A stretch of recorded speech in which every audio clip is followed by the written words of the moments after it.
Let's get started. Thank you for joining us for our webinar, Taking the First Step Toward Organizing a Union.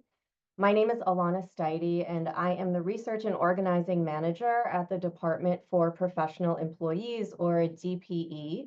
I am here with my colleague, Katie Barrows, Communications Director at DPE. You'll hear from her a little later, and we're both based in Washington, D.C. Please note that this webinar is being recorded and we will make it available on our YouTube page in the near future. DPE is a trade organization of the AFL-CIO, which is a large coalition of labor unions. At DPE, we work with 24 union affiliates of the AFL-CIO that represent professionals across the U.S. workforce. We work to grow the labor movement by supporting our affiliate unions' organizing and advocacy efforts. More specifically, we conduct research and legislative advocacy about issues that matter to working professionals. We also create communications and organizing resources, as well as programs and outreach services for our affiliate unions. Some of our programs are open to the public, like this one, to share information about unions and raise awareness of the benefits of joining a union. So here's the agenda. First, we'll talk about why we're hosting this webinar. Then we'll give an overview of your right to form or join a union. Next, we'll briefly discuss the steps it takes to form a union, and then we'll have a conversation with someone who recently formed a union at her workplace through the IAM, the International Association of Machinists and Aerospace Workers, which is one of our union affiliates. So she'll share how she started conversations with her coworkers about forming her union. We'll have a few minutes for questions at the end, so feel free to add your questions using the Q&A function. And remember to check the Send Anonymously box if you'd like to remain anonymous when you ask your question. Okay, why are we hosting this webinar? We conducted a national survey in 2022 of non-union professionals' attitudes about unions. Over 1,800 professionals were surveyed, and we found that 65% said that they would support having a union in their workplace. Additionally, 70% of those professionals who indicated support for a union said that they don't know how to start a conversation with their coworkers about forming a union. So since a majority of non-union professionals support having a union in their workplace, but don't know how to get started, we wanted to tackle that issue in this webinar. We hear from a lot of professionals who want to be part of a union, but who aren't even sure what a union is or what unions do. If this sounds like you, you are not alone. Our national survey revealed that only a quarter of non-union professionals know at least a fair amount about unions that represent people who work in their industry. So even though support for unions is high, knowledge about unions is unfortunately pretty low. So what is a union? A union is a group of employees in a given workplace who come together to have a say in their workplace and improve pay, benefits, and working conditions. They do so by negotiating with their employer to codify working conditions in a contract or collective bargaining agreement. Members collectively determine their priorities in negotiations, vote for the workers who will represent the union in meetings with management, and participate in conventions at local, regional, and national levels to elect union leaders. Having a union in your workplace improves your pay, benefits, and working conditions, bringing tangible gains to your pocketbook, better work-life balance, and more opportunities to have your voices heard in ways that make a material impact.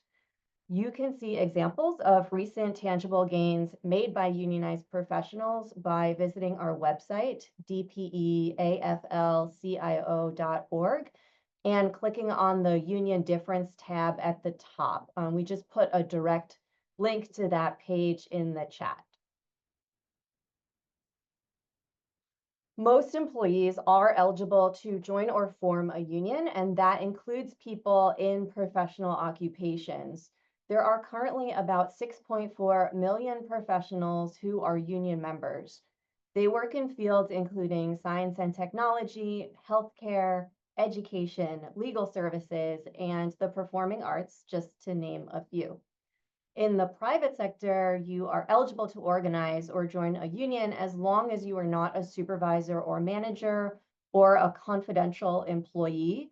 In other words, as long as you don't have the power to hire or fire other employees, if you don't work in HR and you don't otherwise have the power to set priorities in the workplace, you can be in a union. We do often get asked about whether someone in a professional occupation is eligible to be in a union if they have like quasi managerial responsibilities, like if they lead a team and perhaps have the word manager in their title. A lot of times, this needs to be addressed on a case by case basis, like namely your eligibility. But in general, if you have the authority to hire, fire, and or discipline staff, you would not be eligible to be in a union, but there are exceptions. The right to join or form a union is protected by U.S. law. Private sector employees are protected by the National Labor Relations Act, and for people working in railway and aviation, there's the Railway Labor Act. Federal employees' right to unionize is protected by the Federal Service Labor Management Relations Statute, and for postal employees, the Postal Reorganization Act. Public sector employees at the state and local level may be protected by state labor laws and collective bargaining law, but this depends on the state in which you live. Okay, before I turn it over to Katie, I want to address some misconceptions that often come up when we hear from professionals who want to form a union at their workplace, but who may not know much about unions. First, unions take shape at the workplace level. That means that you can't just join the like national union for whatever occupation you might be, because that just like isn't how labor law is set up in the US. You need to organize at the workplace level.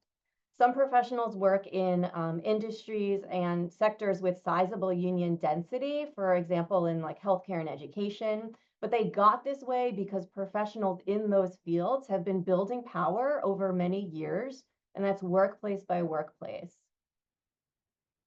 Second, the names of specific unions can often reference the type of profession that the union has historically represented, but unions represent people in a variety of professions, and this has been the case for many, many decades. Third, you might have heard of the phrase right to work and that your state is a right to work state, which is often the case if you live in certain states in the South or the West. This term is intentionally misleading. Right to work laws let employees who are represented by a union opt out of paying for their union's administrative services. So this enables the employee to reap the union contract's benefits without contributing their fair share while being represented by the union. Right to work laws are meant to weaken unions' bargaining power, which translates to lower wages and benefits for workers. In fact, states with right to work laws have on average 3.2% lower wages. Contrary to popular belief, right to work laws do not prohibit employees from forming a union at their workplace. If you live in a right to work state and are eligible to be in a union, you have the right to form or join a union at your workplace. Lastly, right to work is often mistaken for at-will employment, which stipulates that an employee may be terminated at any time for any reason. Unfortunately, this is the default arrangement in this country unless you are a union member with just cause protections in your collective bargaining agreement. So now I'll turn it over to Katie, who will outline the steps that it takes to form a union. Thank you, Alana. As Alana mentioned, I'm going to briefly go over the basic steps to forming a union, and then we will hear from our guest, who is a professional who recently formed a union in her workplace. The first step to organizing a union is to be connected with a professional union organizer. An organizer from an established national or local union has the resources and experience needed to support you and your coworkers as you form your union.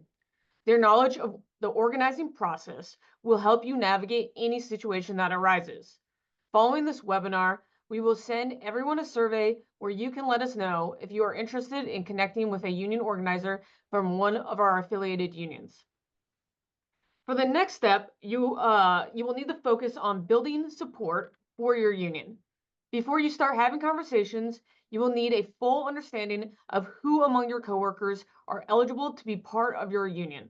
This is known as mapping the workplace and is an essential part of every organizing campaign. Then you should start having a few initial conversations with coworkers you think would be interested and would do well at moving your union forward. Once you confirm the support of these coworkers, you can recruit them to be part of the organizing campaign or organizing committee or the OC. The OC will drive the campaign and divide work between your growing team of supporters. And it is important that your OC is representative of the workplace as a whole. You will continue to build support for your union by having conversations with your coworkers. To get discussions started, you will likely ask your coworkers about what improvements they would like to see in your workplace and how these improvements can be achieved with a union. For example, you might ask how they feel about their workload or an organization policy like return to the office. During this process, it is important to maintain confidentiality and slowly grow the universe of people involved in the campaign. This helps ensure proper secrecy and to protect yourself, don't use employer platforms. Additionally, these conversations should occur outside of company time and for your own personal communication channels, such as a personal phone, email, computer, and the like, to avoid management finding out about your organizing campaign before you are ready to go public and announce the effort on your own terms. Before we move on to the next steps in the organizing process, I just want to point out that this slide has a number of examples of conversation starters for talking to your coworkers about forming a union. We'll also hear more from our guest about tips to start conversations. For the next step, once there's a majority of interest in a union, you and your coworkers will sign confidential authorization cards to express your support for a union. Collecting authorization cards is important to confirm your coworkers' support, and they are necessary to file for a union election or for you to be recognized voluntarily through a process called card check, where a neutral third party counts the cards to ensure there's a majority of support in the workplace for your union. After a supermajority of your union eligible coworkers have signed cards, you will either ask your employer for recognition of your union or file a petition for an election with the appropriate labor board. All your union needs is for your employer to agree to voluntarily recognize your union for it to be certified. But if your union decides or needs to file for an election, you will work with the labor board and your employer to set the terms of the election. If your union receives 50% plus one support for your union from those who voted, you will win your union and it will be certified. You and your coworkers will then negotiate your union contract. You will select coworkers in your union to represent you during negotiations. This team is known as the Bargaining Committee, or the BC. The BC will sit down with management and negotiate over your pay, benefits, and working conditions. The process usually involves regular meetings and the exchange of proposals until there is mutual agreement. Once your bargaining committee has an agreement with management on the components of a whole union contract, all of your coworkers in the union will have the opportunity to vote on the union contract. If it is approved, it will be implemented in your workplace. Now we'll hear from our guest, who will share her real life experience having discussions with her coworkers about forming and winning their union. We are joined by Rebecca Selnow. Rebecca is a IAM member and a molecular technologist at Tempus, which is a biotech lab. Rebecca, thank you for joining us. And can you start off by telling us how you became involved in the union organizing campaign in your workplace? Yes, and thank you for having me today. So the organizing efforts at my company actually started the same month that I started at work, it's unbeknownst to me as I've just gotten there. But about 8 months later, they decided to make a unilateral change to the PTO policy. So in the middle of the year, effective in a month, we would move from unlimited PTO to an accrual-based PTO. And people were pretty upset. People had to cancel vacations. I know someone who had to work a full week of work right before her wedding. So to address these concerns, the company ended up having office hours to, hear us out and see what they could do to make us a little bit happier. And I came across one of these office hours, and the office was just absolutely overflowing with people. And I wanted to know what was going on and how it was going and if they were actually going to address any of our concerns. And so I showed up, and one of my friends told me some people are trying to start a union at Tempus. And I said, where can I sign up? And I signed up the same day. Awesome. So after you became involved in the organizing campaign, how did you feel about talking to your coworkers? And can you give us some examples of how you would start conversations with your coworkers? Yeah, originally I was extremely nervous. That's something that I had to kind of get over with time. But I would focus on the easy conversations first and really focus on the people who I thought were actually most likely to sign or change their mind and use my energy, and time efficiently. So in the lab with other people, I would approach new people, make sure they know my name and my face, and kind of get to know them, build a rapport with them, and bring up issues that I had with the company. When you're new, you want to know what's happening in this company that I just started at. And I was happy to tell them, these are the things that I'm unhappy with here at Tempus.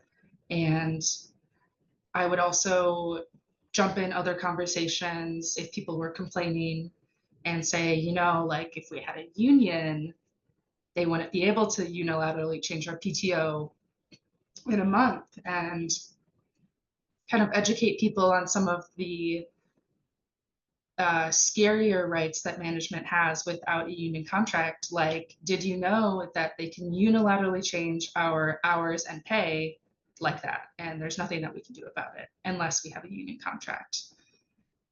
And I also was very mindful of, in a lab, it's an enclosed space. And so I was mindful of who else was in the room and would kind of intentionally be overheard sometimes to pique people's interest and have them know that they could come to me as a resource if they had questions or if they were interested.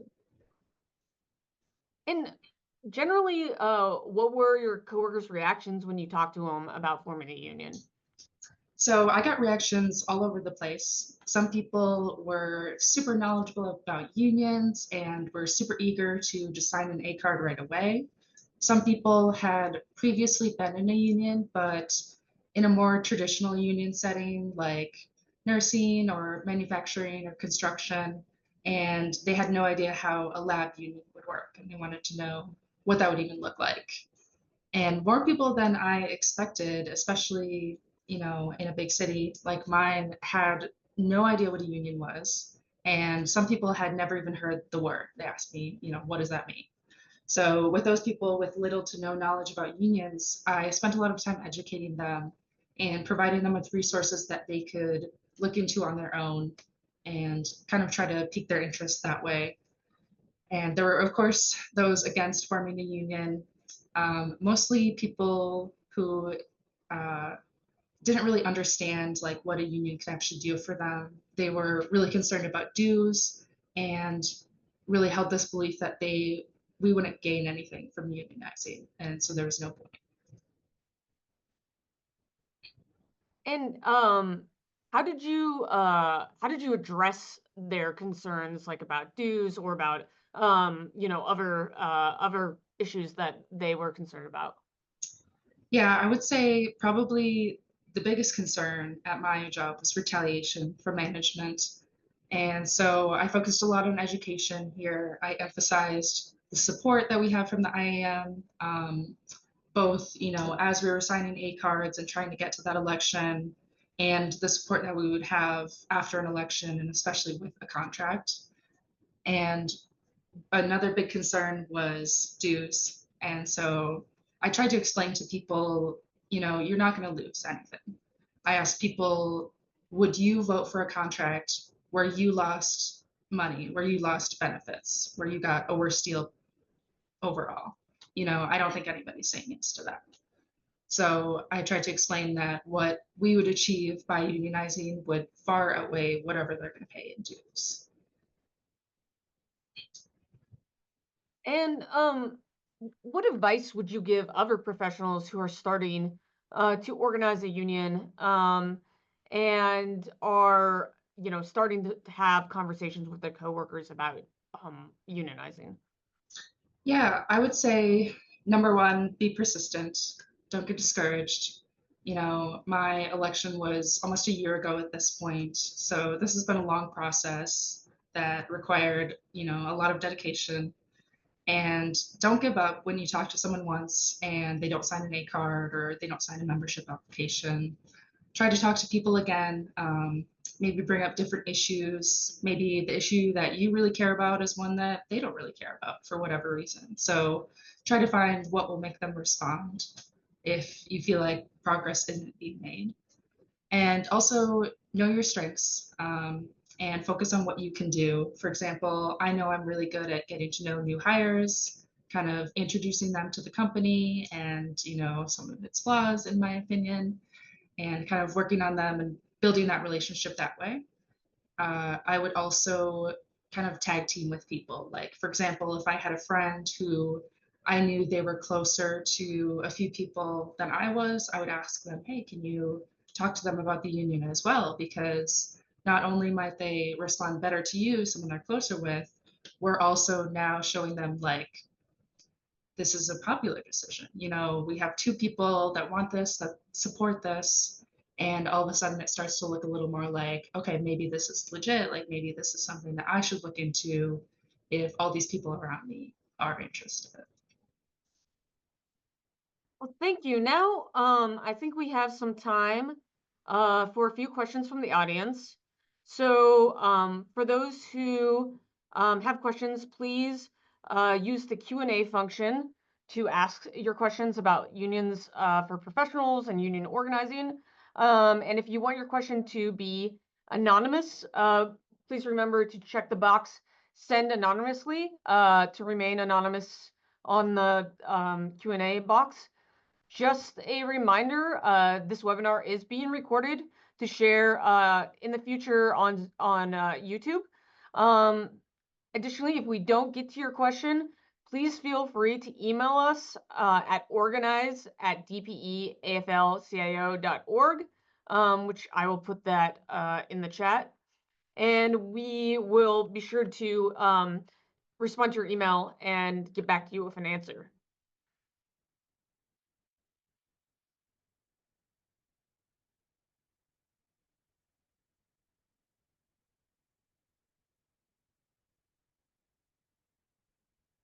So we did just get in a question asking about tips for organizing a small company, very small, like about 10 people. So mapping your workplace shouldn't be that hard because you probably already know your coworkers and who would be eligible to be in the union and who would not be eligible to be part of the bargaining unit.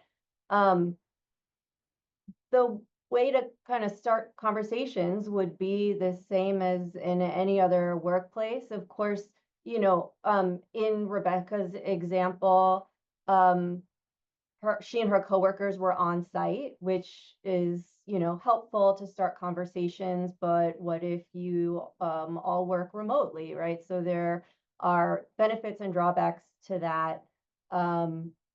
You might have more privacy to start conversations, but it might be harder to find the contact information, the personal contact information of your coworkers to even get those conversations started. Maybe also part of this question about organizing a small company has to do with finding a union that would be a good fit or that, has the capacity to work with a small group. That totally varies, but it's certainly possible and happens all the time. And if this is something you are interested in exploring, we would just highly recommend that you reach out to us at organize@dpeaflcio.org, and we can talk possible next steps. It looks like the next question asks about what wins did you achieve in your first contract that you're proud of? I believe, Rebecca, that you are in the process of bargaining your first contract. Yes, we're still in the middle of bargaining our first contract, hoping to finish, Q1 or Q2 this year. But we have a couple wins so far. So when you're doing the contract, you have to do what's called a TA, or a tentative agreement, on every single section, which means, both parties for now decide that this is going to be the case in the final contract. Of course, we can always change our minds later. But right now we have tentative agreements on supervisor reviews, which is huge. It's something that, our people really wanted.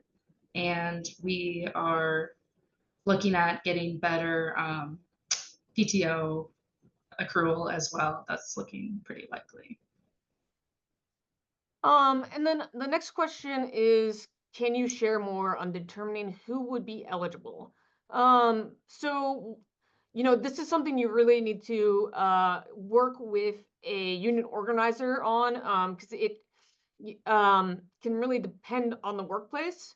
Generally, you need a community of interest to have a bargaining unit. So, like, say that could be, all the folks at, one office in, say, Washington, D.C., that are not managers. And so, as we mentioned, to be eligible for to be in a union, if you're in the private sector under the National Labor Relations Act, you can't be a supervisor, and you can't be a confidential employee. And so generally, that means, you can't fire or hire anyone, that you are like not the sole, you're not evaluating employees. And additionally, as we mentioned, generally folks in HR who deal with, who work with management on confidential employee records and that sort of thing are not eligible. But I would encourage you to reach out if you want to learn more about who would be eligible in your particular workplace, because there is some gray area there, and it is workplace dependent. We do have Rebecca, if you don't mind, a question for you. How many authorization cards were submitted before holding your election? Yeah, so in order to be able to hold the election, you need to have at least 30% of your bargaining unit sign A cards. But we certainly did not want to trigger the election at 30%. That's pretty low. We had no guarantee that we're going to win the election, of course. So we waited, you'll have to forgive me, this was a year ago, but probably about 60 or 65% was when we went to election. And part of the reason, we were hoping for a little bit higher, but at my job specifically, it's a revolving door. People are always getting hired and people are always quitting, due to the reasons we're unionizing. And so it was really tough to kind of get higher than that number because we were always having these new people that we were trying to organize. But we ended up winning our election by an absolute landslide, probably, I think 88% yes. So it worked out. And the follow-up is, what percent of the bargaining unit do you recommend submitting? So that will really depend on your workplace. I mean, the general answer to that is you want a super majority of your eligible employees. For a couple of reasons, when you're determining, when you're working on the election and determining who's eligible, you may lose a few folks who may actually, be found by the NLRB to be managers. But also, there is a time period between submitting cards and election, and you want to make sure you really have a strong group in case, there is a anti-union campaign from the employer that peels off people. So, the general answer I would say is a super majority. But it depends on your workplace again, and the organizer you're working with will work with you to determine what's a realistic goal for your workplace. And the next question is, I work as a medical interpreter as an independent contractor, but we are about to file a misclassification case. And our problem is our company has interpreters all over a big state, and we have no way to know who they are or how to contact them. Can unions be localized for our region only? This is another one that really depends. It depends, like, if folks work out of particular offices all over the state. This is really hard to answer without, like, a lot of specifics. I would say that, you would have to work with an organizer again to determine if, a community of interest would be found in one region, or if really the whole, all the interpreters throughout your state, would be the universe of the bargaining unit. And let me just add to that. Part of the question included a word called misclassification. And so this person indicated that they're an independent contractor, but if an employer misclassifies their coworkers, it usually means that, they are basically illegally employing the services of someone who is an independent contractor, but who really should be an employer. And hence they are not receiving the benefits of being an employee at that company. One other thing I'll say about this question is we're not going to mark it as answered just because there's a few aspects about it that might that we'd like to kind of retain the anonymity of. But again, we would just encourage you, if you do want to talk more in depth about this, to email us at organize@dpeafl-cio.org. Actually, Rebecca, if you don't mind, a question that I had thought of that I want to kind of run past you is, I know you had described in starting conversations with your coworkers that you yourself, can be outgoing. You like to kind of make yourself available for your coworkers, including new hires.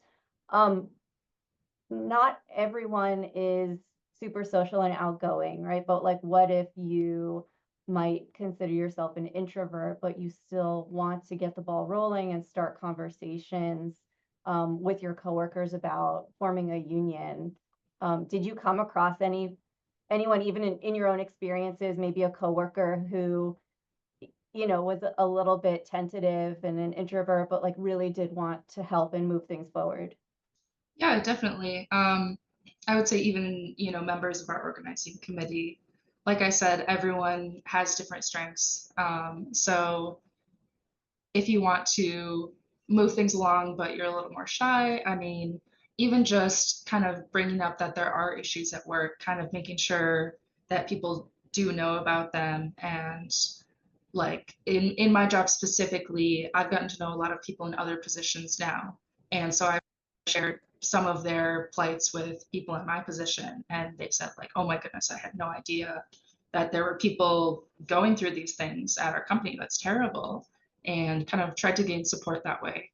But even if you talk to, if you can get like one or two people to sign an A card, that's still a win, because those people, maybe they're going to go out and talk to two more people, and so on and so on. And so these things spread. So even, a little bit of support, whatever you can do, it actually does a lot. It has a ripple effect. And just another call for questions. We still have a little bit of time, so if you have a question that we haven't answered, something that you're curious about, about unions of professionals and the union organizing process, please use the Q&A to ask it to us.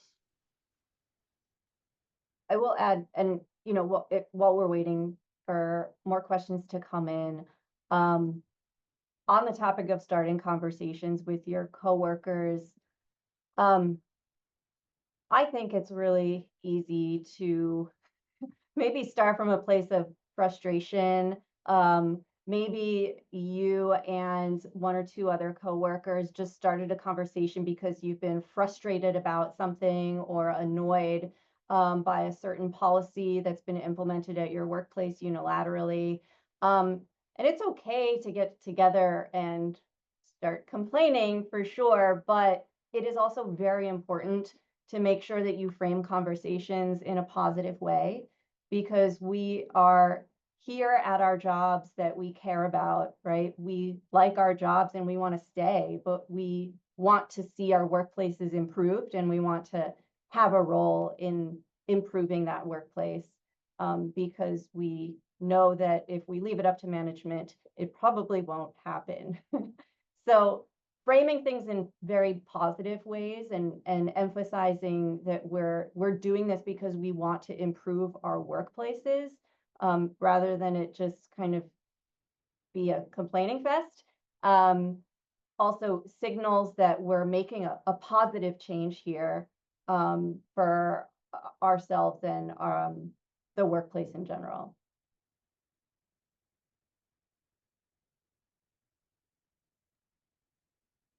Okay, I'm gonna give it, 30 more seconds. If folks have question, please type it in the chat or in the Q&A. And if not, we're ending a little bit early. And I'll give folks, time back in their day.